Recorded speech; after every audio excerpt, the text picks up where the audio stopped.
देवी सर्वभूतेषु विष्णुमायेति शब्दिता नमस्तस्यै नमस्तस्यै नमस्तस्यै नमो नमः।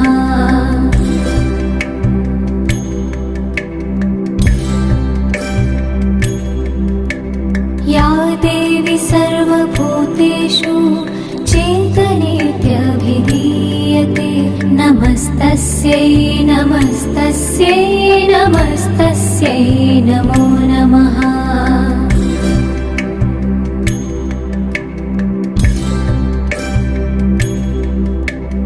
या देवी सर्वभूतेषु बुद्धिरूपेण संस्थिता नमस्तस्यै नमस्तस्यै नमस्तस्यै नमो नमः।